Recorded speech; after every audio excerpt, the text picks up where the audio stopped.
Get ready. Get set. It's going to be one hell of a ride. Good morning. This is the Mouth of Matuszak show. And I'm your host, Paul-Gregory Matuszak. On this August 13th, 2014. And yesterday's show was a little bit on the somber side. Had some serious things to discuss, some things that are near and dear to many people's hearts, and that took up a good portion of the show. If you haven't listened in, please do. The podcast is available up on YouTube in 3 segment parts. Over on the Mental Aikido channel, as well as on my own blog there at pg-matuszak, .blogspot.com, and go ahead and take a look at that and give a listen in. So, yesterday we had some bad news coming out of Hollywood, as it would appear. And, of course, I segued that into trying to bring awareness to the fact that we have an epidemic among our combat veterans, where an average of 22 a day are doing similar acts to Robin Williams. That is, they're taking their own lives, seeing that as the only solution to their pain, the only end to it. And something really needs to be done. But, So anyway, with that in mind, we kind of need to be there for each other, folks. Especially those of you who are military or former military, grab a hold of your battle buddies and keep an eye on them, and take care of each other. You got to take care of yourselves. Got to take care of your families. Got to take care of each other. That's the way we get through this, folks. But I was on the roundtable of Extreme Liberty last night with Ellen Budarius and Crystal Skonevelt and Amanda. I don't remember her last name. I'm sorry, but on Twitter she's at Right and Planning. So very interesting discussions last night, and of course that topic ended up eking its way in there because it was just so prevalent on everybody's minds. It wasn't one of the major planned topics of discussion, but still it edged in there. It was a good discussion, and that podcast is available. I'll post it up when I post up the podcast for this show. But as for being able to announce it over there, I couldn't right now. But it is on the Vigilant Liberty radio website. I think it's Vigilant, VLR. Vigilant Liberty. And the podcast is already up there. So if you know the website already, go ahead and take a look over. And they have some great shows for the ladies and the men who like to listen to the ladies. On Friday night, my friend Liz Harrison, who is the person who recruited me to go and write for BuzzPo, has her little round table of the ladies, and the show is kind of nicknamed Kinkservative. So it's an interesting show. For those who don't know, once upon a time, Liz used to write erotica to pay the bills. So she uses that experience to lend to a show that can demonstrate that conservatives may not be as straight-laced and prudish as a lot of people believe. We just believe in using a certain level of morality to go with our I can't even think of a euphemism, but you know what I mean. Anyway, on with other things going on in the world and going on with our nation.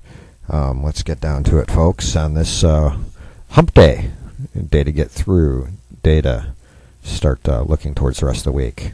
You don't have a right to know everything in a separation of powers government, my friend.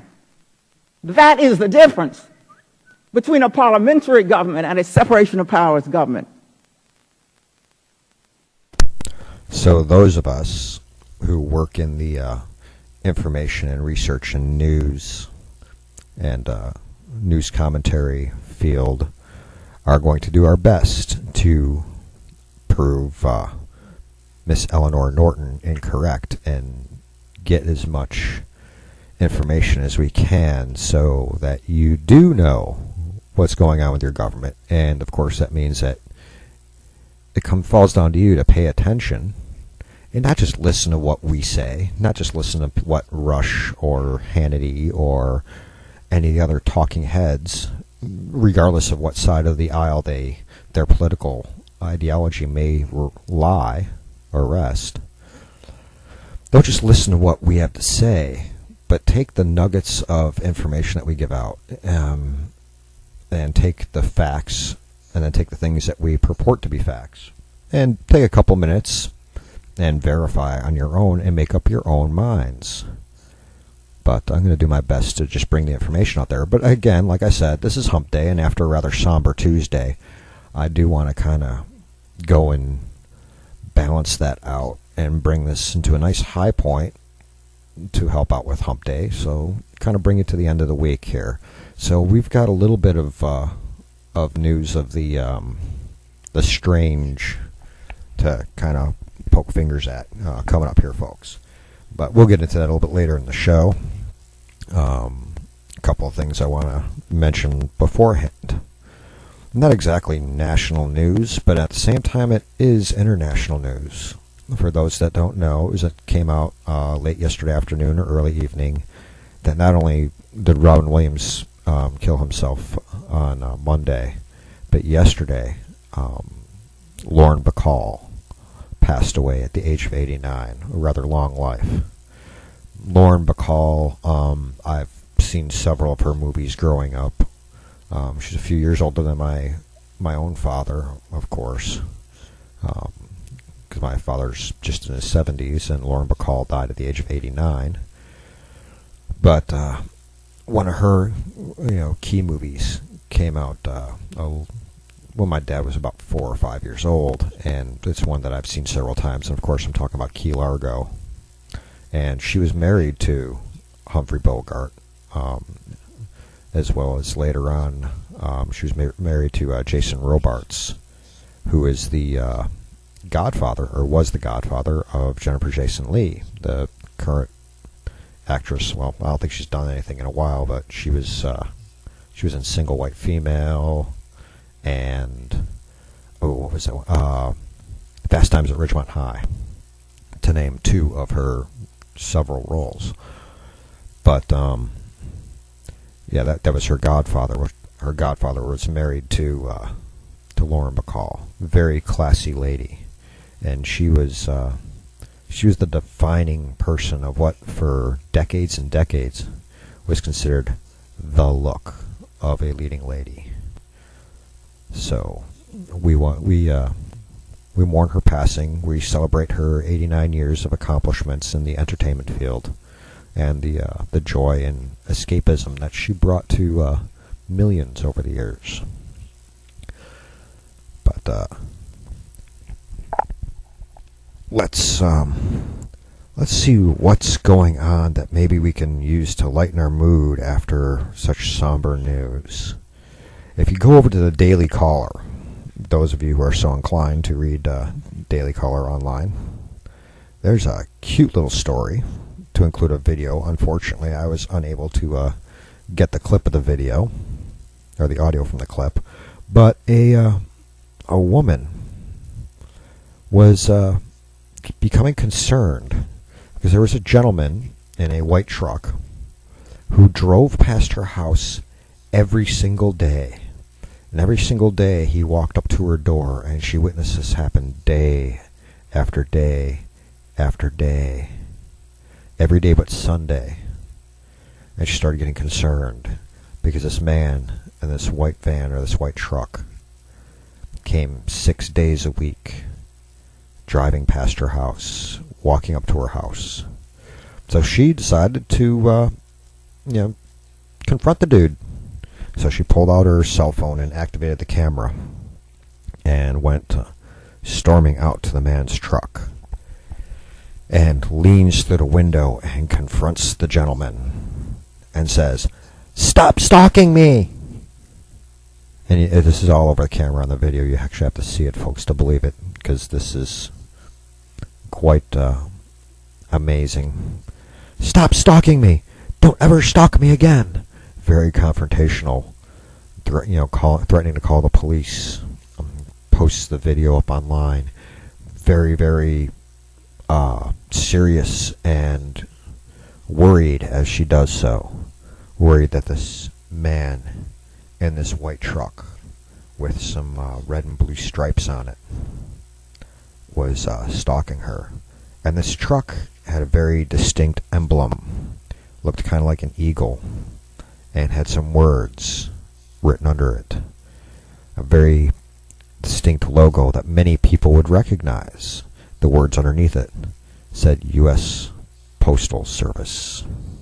No joke, folks. Well, it is a joke because it's hilarious that this woman believed that this man was stalking her because he was coming by every day in the same white truck with the logo on it.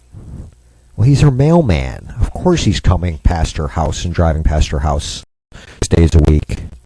Well, he's working probably 5 days a week with somebody else picking up the extra day. But of course he's driving past. Of course he's coming to her door when he has something to put in her mail slot. So this woman, whom is evidently touched, bless her heart, decided to confront the mailman to tell him to stop stalking her. And the look on the mailman's face when she confronts is priceless, folks. So go over to Daily Caller and take a look at this. My words cannot describe how hilarious this is. So go ahead over there and do yourselves the favor after the show. Wait until after we're done here, and go watch the video over on Daily Caller. It'll lift your mood. You know, there are some people who are seriously touched out there, and by touched I don't mean in the well, what I do mean is they're touched a little bit in the gray matter, that maybe things aren't the firing the way they should be up there.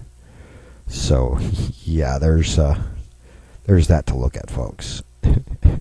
And it's almost it actually is funnier than Eleanor Norton's statement that I played at the beginning of the show. You know, that's just scary that we have representatives that would be that dim-witted, but or think that the American public is that dim-witted. But yeah, yelling at your mailman, "Stop stalking me!"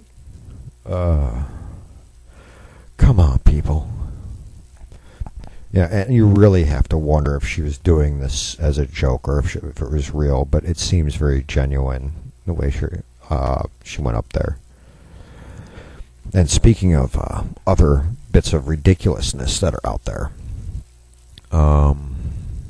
well, evidently, one of Bill Clinton's appointees, a U.S. district judge named Catherine Blake, has submitted a 47-page opinion, and she rules that in Maryland, AR and AK style rifles, in other words, like your AR-15 or something that looks like an AK, may not even necessarily be, but she claims that they're not protected by the Second Amendment because they have magazines that hold over 10 rounds. Yeah, she says they fall into dangerous and unusual arms category. Evidently, she doesn't know much about firearms there. Evidently, maybe, she's a federal judge, but maybe she was absent when they covered the Federalist Papers, when they covered U.S. history, when they covered the Second Amendment, particularly when they covered one of the anti-gun crowd's favorite Supreme Court decisions, and that, of course, is the Miller case.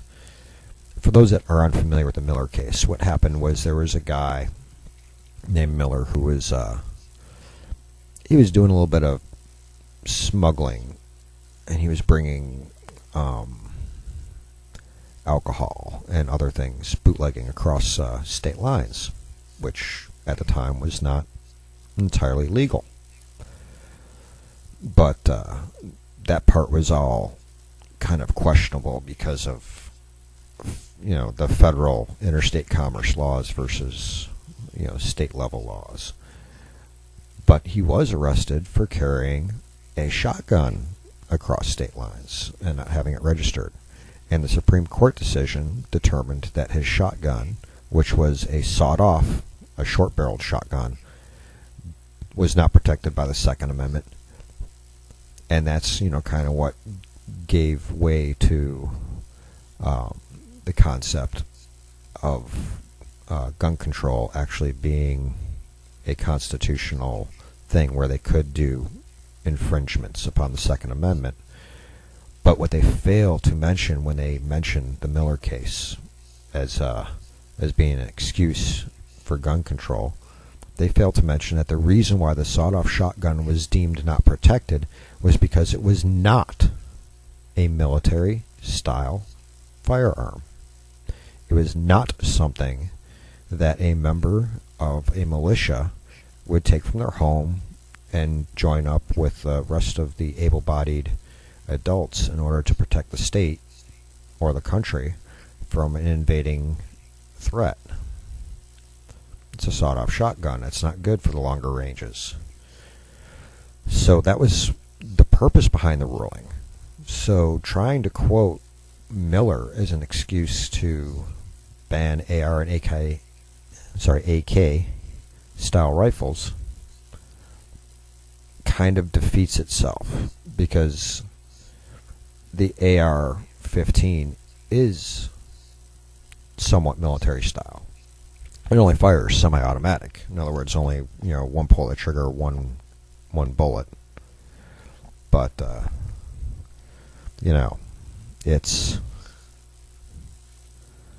it is designed. It is the same design as the M16, minus the capability of firing 3 rounds per pull, or fully automatic, which is pull, and as long as you're holding down the trigger, it keeps firing until you run out of rounds.